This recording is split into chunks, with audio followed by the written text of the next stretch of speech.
வணக்கம். இது எஃப்னா தமிழ் டிவியின் இலங்கையின் இன்றைய காலை செய்திகள். கொழும்பில் ஜனாதிபதி செயலகத்துக்கு முன்பாக பதற்றமான சூழ்நிலை. ஜனாதிபதி செயலகத்துக்கு முன்பாக இன்று காலை பதற்றமான சூழல் ஏற்பட்டிருப்பதுடன் லஞ்ச ஊழல் வீண்விரியத்துக்கு எதிரான பிரஜாசக்தி அமைப்பில் முன்னெடுக்கப்பட்ட விசேட கவனஈர்ப்பு போராட்டம் காரணமாக இந்த குழப்ப நிலைமை ஏற்பட்டிருந்ததாம்.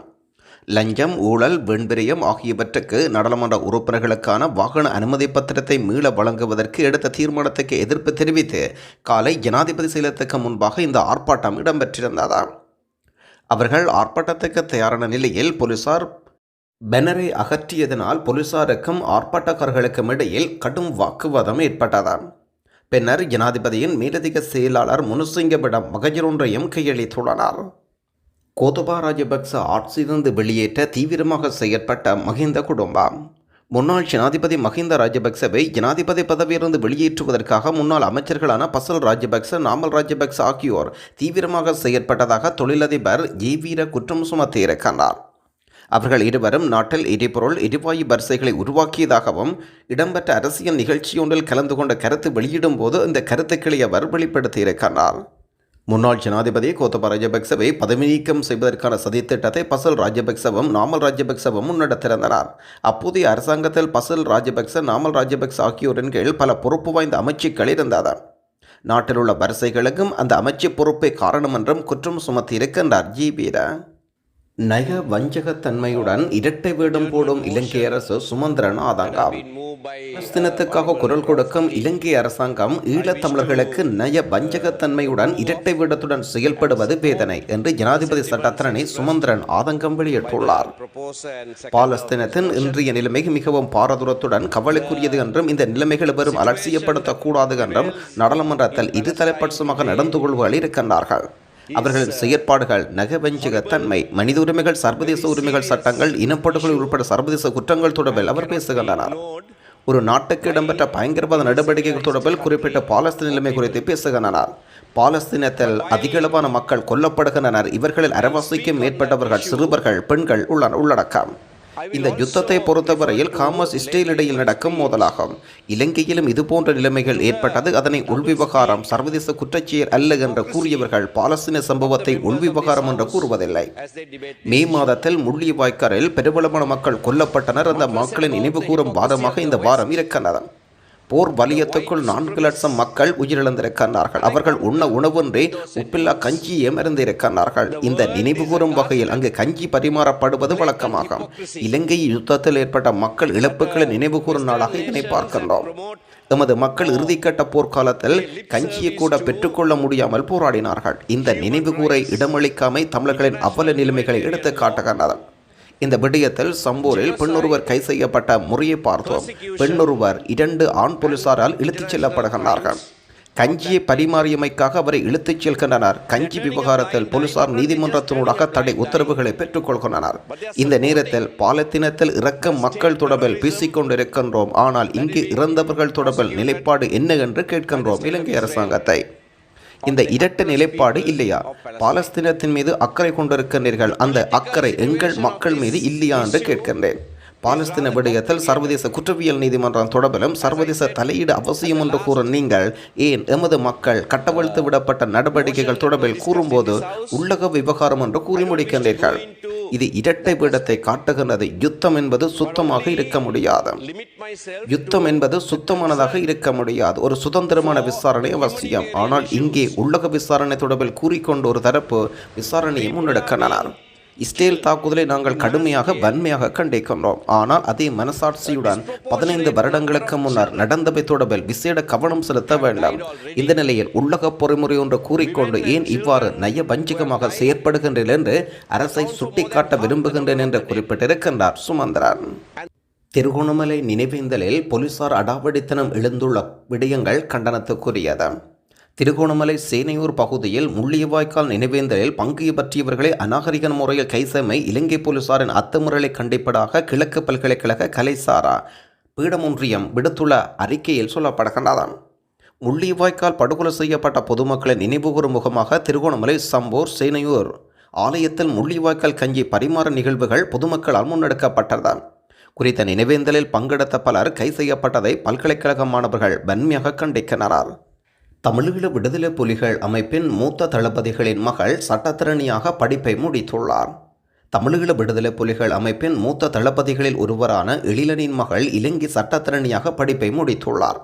தமிழீழ விடுதலை புலிகள் திருகோணமலை மாவட்ட அரசியல் பொறுப்பாளராக இருந்த எழிலன் எனப்படும் சசிதரன் மாவிலாறு அணை மூடி இறுதிக்கட்ட போருக்கு வழிவகுத்தவர் இராணுவ வட்டாரங்களில் சொல்லப்படுகிறது. இறுதிக்கட்ட போரின் போது அவர் இராணுவத்திடம் சரணடைந்ததாக எழிலன் மனைவி அனந்தி சசிதரன் தெரிவித்த போதும் இராணுவம் அதனை முற்றாக மறுத்திருந்தது.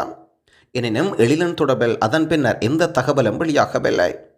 காலங்களில் எழிலன் மனைவி அனந்தி வடமாகாண சபை தேர்தலில் போட்டியிட்டு மாகாண சபை உறுப்பினராக பதவி வகித்திருந்தார். இந்த நிலையில் தற்போது எழிலனின் மகள் நல்விழி பட்டம் பெற்றுள்ளமை குறிப்பிடத்தக்கது. தமிழின அழிப்பை நினைவுகூர உணர்வுபூர்வமாக தயாராகுங்கள். முல்லைத்தீவு நகரின் நோட்டமிடம் உலங்கு வானூர்திகள். மே மாதம் ஆரம்பித்த வேளை முல்லைத்தீவு நகரைச் சுற்றி உலங்கு வானூர்தி மூலம் இலங்கை விமானப்படையினர் கண்காணிப்பு நடவடிக்கையில் வலிமை போன்று ஈடுபட்டுள்ளனர். ஒவ்வொரு வருடமும் தமிழ் அழிப்பு நாளான மே மாதம் 18ஆம் தேதி யுத்தத்தின் போது கொல்லப்பட்ட மக்களை மக்கள் நினைவுகூரும் முள்ளிவாய்க்கால் நினைவேந்தல் தினம் அனுஷ்டிக்கப்படுகிறது. ஒவ்வொரு வருடமும் இராணுவம் போலீசாரின் கெடுபிடிகளுக்கு மத்தியில் அஞ்சலி நிகழ்வுகள் இடம்பெறுவது வழக்கம். இந்த நிலையில் இந்த வருடம் முள்ளிவாய்க்கால் நினைவு வாரம் தற்பொழுது ஆரம்பமாகி இருக்க நிலையில் முல்லைத்தீவு பகுதியில் என்றும் இல்லாதவாறு கடந்த 2 தினங்களாக உலங்கு வானூர்தி வானைச் சுற்றி நோட்ட வண்ணம் இருக்கின்றது. அந்த பகுதியில் இருக்கும் செய்தியாளர் விசேட தகவலாக சொல்லியிருக்கிறார். ஆகவே இந்த வருடம் அஞ்சலி நிகழ்வுகள் கெடுபிடிகளுக்கு தான் என்ற ஐயம் மக்கள் மத்தியில் தோன்றியிருக்கிறது. எனவே தமிழர் தாயக பகுதிகளில் முள்ளிவாய்க்கால் கஞ்சி வழங்கும் நிகழ்வு இடம்பெற்று வருகின்ற நிலையில் அதற்கு போலீசார் உட்பட்ட தரப்பினர் பல்வேறு இடையூறுகளையும் அழுத்தங்களையும் பிரயோகித்து வருகின்ற விடயம் குறிப்பிடத்தக்கது. வெளிநாட்டில் மனைவியின் செயல் இலங்கை கணவரின் விபரீதம் முடிவு. படல்கம காசிவத்த பகுதியில் ஒருவர் உயிரை மாய்த்து கொண்ட சம்பவம் இடம்பெற்றுள்ளது. வெளிநாட்டில் வசிக்கும் மனைவியின் செயலால் கணவர் உயிரை மாய்த்து கொள்ள முயற்சித்ததாக அறிய முடிகிறது. வெளிநாட்டில் இருக்கும் மனைவிக்கு டிக்டாக் வீடியோ செய்வதை நிறுத்துமாறு கணவன் மனைவிக்கு தொலைபேசியில் பலமுறை தெரிவித்துள்ளார். எனினும் மனைவி அதனை நிறுத்தாத காரணத்தினால் ஆத்திரமடைந்த கணவன் உயிரை மாய்க்க முயற்சித்துள்ளார். இந்த நிலையில் உயிருக்கு ஆபத்தான நிலையில் நீர்கொழும்பு மாவட்ட பொது வைத்தியசாலையில் சிகிச்சை பெற்று வருகின்றார். 4வது நாளாக பரிமாறப்படும் முள்ளிவாய்க்கால் கஞ்சி. தமிழ் மக்கள் 2009ஆம் ஆண்டு கொத்து கொத்தாக கொன்றளிக்கப்பட்ட தமிழின படுகொலை வாரம் மே மாதம் 12ஆம் தேதி தொடக்கம் மே மாதம் 18ஆம் தேதி வரை வடகிழக்கு தமிழர் தாயகம் எங்கும் உணர்வுபூர்வமாக நினைவுகூரப்பட்டு வருகிறது. இறுதி யுத்த காலத்தில் திட்டமிட்ட தாக்குதல்கள், பொருளாதார தடைகள், மக்களுக்கு உணவு மருந்து என்று எதுவும் கிடைக்கப்பெறவில்லை. அந்த நேரத்தில் மக்களின் உயிர்காக்க பல்வேறு தொண்டு நிறுவனங்கள் வழங்கிய உப்பு கஞ்சியே பலரின் உயிர்காக்கும் உணவாக மாறியிருந்தது. அந்த வகையில் தமிழின படுகொலை வாரத்தின் 4வது நாளான இன்றைய தினம் அம்பாறை மாவட்டம் காரைதீவு பொதுச்சந்தை மூன்றலில் முள்ளிவாய்க்கால் கஞ்சி வழங்கும் நிகழ்வுகள் உணர்வுபூர்வமாக இடம்பெற்றது. குறித்த நிகழ்வானது காரைதீவு பிரசபையின் முன்னாள் தவிசாளர் ஜீசிரில் தலைமையில் இடம்பெற்றிருந்தது. இலங்கை தமிழரசு கட்சியின் காரைதீவு பிரசைக்கிழமை உறுப்பினர்கள், பொதுமக்கள், சிவில் செயற்பாளர்கள் பலரும் கலந்து கொண்டு பொதுமக்களுக்கு முள்ளிவாய்க்கால் கஞ்சி பரிமாறி அனுஷ்டிப்பதை காண முடிகின்றது. முள்ளிவாய்க்கால் நினைவு வாரத்தின் 4வது நாளை முன்னிட்டு வவுனியா திருநாவற்குளத்திலும் முள்ளிவாய்க்கால் கஞ்சி வழங்கி வைக்கப்பட்டிருக்கிறது. வவுனியா திருநாவற்குளம் பகுதியில் இருக்கும் பொது அமைப்புகள் மற்றும் பொது மக்கள் பலர் இணைந்து குறித்த கஞ்சி வழங்கும் நிகழ்வுகளை நடத்தியிருந்தனர். இதே நேரத்தில் யாழ் மாவட்டத்தில் காணாமலாக்கப்பட்ட உறவுகளின் ஏற்பாட்டில் முள்ளிவாய்க்கால் கஞ்சி வழங்கும் நிகழ்வு யாழ்ப்பாண நகர பழக்கடைக்கு முன்னால் இருக்கும் வைரவர் கோவிலடியில் இடம்பெற்றிருக்கின்றது. இதில் காணாமல் பார்க்கப்பட்ட உறவுகள் யாழ் மாவட்ட சங்கத்தின் தலைவி இளங்கோதை அவர்கள் பங்கு பற்றியிருந்தார். ஈழத்தமிழர் போராட்டமும் இலங்கை தீவில் ஏற்பட்ட புரட்சிகர விளைவுகளாம். ஒரு செயல் தரவல்ல விளைவுகளில் இருந்துதான் அந்த செயல் பற்றி எடை போட வேண்டாம். இலங்கை தீவில் ஈழத்தமிழர்களுடைய சுயநிர்ணய உரிமைக்கான ஆயுத போராட்டம், ஜனநாயகம், மனித உரிமைகள், சமத்துவம், சமாதி, மத ஒடுக்குமுறைகள் என்பவற்றின் புரட்சிகர மாற்றங்களை ஏற்படுத்தியிருக்கிறது. அதற்கான அடித்தளங்கள் இட்டு வருகின்றார்கள். அவற்றின் தேவையை உணர்ந்து புரட்சிகர மாற்றங்கள் வழிசமைத்திருக்கிறது.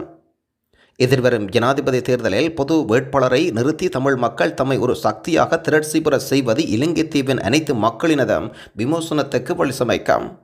பிரெஞ்சு புரட்சி உலகம் தழுவிய மனிதகுல முன்னேற்றத்துக்கான அச்சாணியாகவும் அடித்தளமாகவும் பெரும் உந்து சக்தியாக விளங்கியது. பிரெஞ்சு புரட்சியின் மூலம் மானிட விமர்சனத்துக்கு வழி சமைத்தது போல் ஈழப் போராட்டம் இலங்கை தீவுகள் மனித உரிமை வளர்ச்சிக்கும் அறிவியல் வளர்ச்சிக்கும் சர்வதேச பரிமாணங்கள் பெறுவதற்குமான அனைத்து வகை உந்து சக்தியாகவும் இலங்கை தீவின் ஜனநாயக மீட்புக்கான அச்சாணியாகவும் அனைத்து இனங்களின் உரிமைகளை பாதுகாப்பதற்கும் நிலைநாட்டுவதற்குமான சக்தியாக விளங்குகின்றது. எனவே ஈழப் போராட்டத்தினால் விளைந்த விளைவுகள் பற்றி சாதகமான பாதகமான ஆய்வுகள் என்ற நிலையில் தேவையாக இருக்கிறது. ஈழப் போராட்டம் பற்றி பல்வேறு தரப்புகள் பல்வேறுபட்ட பாதகமான விமர்சனங்களை முன்வைக்கலாம். அந்த விமர்சனங்களுக்கு அப்பால் ஈழப் போராட்டத்தின் விளைவுகளால் சிங்கள சமூகத்திலும் இஸ்லாமிய சமூகத்திலும் தமிழ் சமூகத்திலும் அரசியல் பொருளியல் சமூகவியல் மாற்றங்கள் இலங்கை தீவின் புரட்சிகரமான அரசியல் சமூக வழியை திறந்துவிட்டிருக்கின்றது. அந்த அடிப்படையில் இலங்கை அரசியல் வெளியில் ஜனாதிபதி தேர்தல் தமிழ் பொது வேட்பாளர் ஒருவரை நியமித்தல் என்ற கொள்கை ரீதியான முடிவுக்கு தமிழ் சிவில் சமூகத்தினர் முன்வந்திருப்பது இலங்கை தீவின் அனைத்து இனங்களுக்குமான வகை உரிமைகளை பாதுகாப்பதற்கான அடித்தளங்களை இடும் என்பது தென்னாம். அதன் அடிப்படையில் மலிக மக்கள் தொடர்பாக உருவாக்கப்பட்ட அனைத்து ஒப்பந்தங்களும் மலிகத்தில் ஒரு தொகையினரை நாடு கடத்தியும் இருந்தனர். ஈழப் போராட்டத்தின் விளைவினால் இலங்கை தீவினில் ஏற்பட்ட புரட்சிகர விளைவுகளால் 1954ஆம் ஆண்டு கொத்தலாவ ஒப்பந்த மலிக மக்களை நாடு கடத்துவதற்கான ஏற்பாட்டையும் செய்தனர். இந்த பின்னணியில் ஈழப் போராட்டம் உருப்பட்டதன் விளைவாக இலங்கை தமிழர்கள் சார்ந்த விவகாரங்கள் ஆய்வு செய்வதற்காக 1980ஆம் ஆண்டு ஆரம்பத்தில் யாழ்ப்பாணத்தில் கள ஆய்வுக்காக வந்த ஊர்மிளா மலிக கல்வி சமூகத்துடன் யாழ் பல்கலைக்கழக சமூகத்துடன் மலிக மக்கள் தொடர்பான நீண்ட உரையாடல் ஈடுபட்டு உண்மைகளையும் கண்டறிந்திருந்தார். தமிழகத்தில் 7 கோடி தமிழர்கள் வாழ்ந்தும் அவர்களுக்கென்று ஒரு அறகுறையான தமிழக அரசு இருந்தும் கூட அவர்களுக்கென்று ஒரு சர்வதேச அரசியல் தளம் கிடையாது. ஆனால் வெறும் 35 லட்சம் தமிழர்களை கொண்ட ஈழத்தமிழர்களுக்கு இன்று பலமான ஒரு சர்வதேச அரசியல் தளம் ஒன்று இன்று என்றால் அது ஈழப் போராட்டத்தின் விளைவினால் ஏற்பட்டது. அது மட்டுமல்லாது தமிழ் மொழிக்கான அந்தஸ்து அதற்கான வரலாற்று பத்திரமும் பங்கும் ஈழ விடுதலை போராட்டத்தில் தான் சர்வதேசமயப்படுத்தப்பட்டது என்பதை மறந்துவிடக்கூடாது. நினைவேந்தல் தொடர்பில் ரணிலுக்கு கடும் எச்சரிக்கை விடுத்திருக்கும் சம்பந்தன். நினைவேந்தல் நிகழ்வுக்கு தடை ஏற்படுத்தும் தமிழர்களை ஏறி மிதித்தால் கோத்தபாயின் நிலைதான் ரணிலுக்கு ஏற்படும் என்ற தமிழரசுக் கட்சியின் நாடாளுமன்ற உறுப்பினர் சம்பந்தன் எச்சரிக்கை வழங்கியிருக்கின்றார். இறுதிப் போரில் உயிர் நீத்த தமது உறவுகளை நினைவேந்த தமிழ் மக்களுக்கு முழுமையான சுதந்திரம் உண்டு. அதனால் முள்ளிவாய்க்கால் நினைவேந்தல் நிகழ்வை தமிழ் மக்கள் பகிரங்கமாக நடத்தி வருகின்றனர். அழகுக்கலை கற்க சென்ற யுவதி வல்லுறவு மலக்கி ஒதுங்கி மது அருந்தியதால் விபரீதம். அழகுக்கலை வகுப்பில் பங்கேற்ற 19 வயதான இளம் பெண்ணை பாலியல் பலாத்காரம் செய்த வழக்கொன்று பதிவாகியிருக்கிறது. போலீஸ் அவசர இலக்கமான 119க்கு கிடைத்த தொலைபேசி அழைப்பின் பிரகாரம் இந்த விடயம் தெரிய வந்திருக்கிறது. குறித்த இளம்பெண் மாவத்தகமையில் அமைந்திருக்கும் தனியார் கல்வி நிறுவனம் ஒன்றில் அழகுக்கலை பாடத்தை கற்க வந்தபோது இந்த சம்பவம் இடம்பெற்றுள்ளது. இங்கே மத்திய வங்கியினால் இன்றைய தினம் வெளியீடு செய்யப்பட்டிருக்கும் நாணயமாற்று விகிதங்களின் பட்டியல் ஆஸ்திரேலிய டாலர் 205 ரூபா, கனேடியன் டாலர் 225 ரூபா, ஒன்றின் பெறுமதி 333 ரூபா, சிங்கப்பூர் டாலர் 228 ரூபா, ஸ்டீலிங் பவுன் 387 ரூபா, சுவிஸ் பிராங்க் 341 ரூபா, அமெரிக்க டாலர் 306 ரூபா. தொடர்ந்து மத்திய கிழக்கு நாடுகளுக்குரிய நாணய பெறுமதிகளாக பஹ்ரைன் தினார் 797 ரூபா, குவைத் தினார் 978 ரூபா, ஓமான் ரியால் 781 ரூபா, கட்டார் ரியால் 82 ரூபா, சவுதி அரேபியா ரியால் 80 ரூபா, ஐக்கிய அரபு ராச்சியம் திர்ஹம் 81 ரூபா.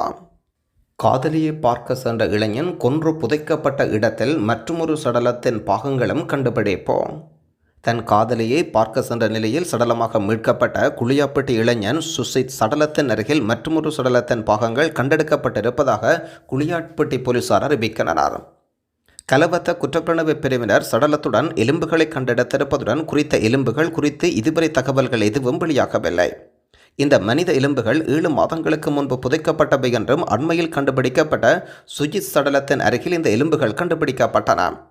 மாதம்பே போலீஸ் பிரிவில் அமைந்திருக்கும் 12ஆம் காட்டு பகுதியில் ஆணுருவின் சடலம் இருப்பதாக போலீசாருக்கு கிடைத்த தகவலின் அடிப்படையில் குற்றப்புலனாய்வு பிரிவினர் விசாரணை ஆரம்பித்திருந்தனர்.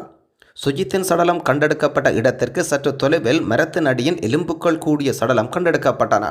இவ்வாறு உயிரிழந்தவர் நீண்ட கால் சட்டை அணிந்திருந்ததாகவும் கால் சட்டையின் கீழ்ப்பகுதி தெரியவில்லை என்றும் உயிரிழந்த நபர் அணிந்திருந்த கால் சட்டையின் பெல்ட்டையும் அவர் அணிந்திருந்ததாக நம்பப்படுகின்றது. 2 செருப்புகளை வேறொரு இடத்தில் கண்டுபிடித்துள்ளனர். இதோடபில் நீதிமன்றத்தில் அறிக்கை எடுத்த பார்த்தபோது எலும்புகள் கூடிய சடலம் கலவத்தை பிரதான வைத்திய அதிகாரியிடம் ஒப்படைக்கப்படுகின்றது. இவ்வாறு இருப்பினும் இந்த எலும்புகள் கண்டுபிடிக்கப்பட்டமை குறித்து நடலவிய ரீதியில் போலீஸ் நிலையங்களுக்கு அறிவிக்கப்பட்ட போதிலும் எலும்புகளுடன் சடலத்தை அடையாளம் காண இதுவரை யாரும் பெறவில்லை. வீதியில் சென்ற 15 வயது சிறுமி கடத்தப்பட்டு பாலியல் துஷ்பிரயோகம். மட்டக்களப்பு வெள்ளாவளி பிரதேசத்தில் தனது அம்மா வீட்டுக்கு சென்று தனிமையில் வீதியில் திரும்பிக் கொண்டிருந்த போது 15 வயது சிறுமி கடத்தி சென்ற காட்டுப்பகுதியில் வைத்து பாலியல் துஷ்பிரயோகம் மேற்கொண்ட 26 மற்றும் 21 வயதுடைய இளைஞர்கள் இருவரை கைது செய்திருப்பதாக வெள்ளவளி போலீசார் அறிவிக்கின்றனர்.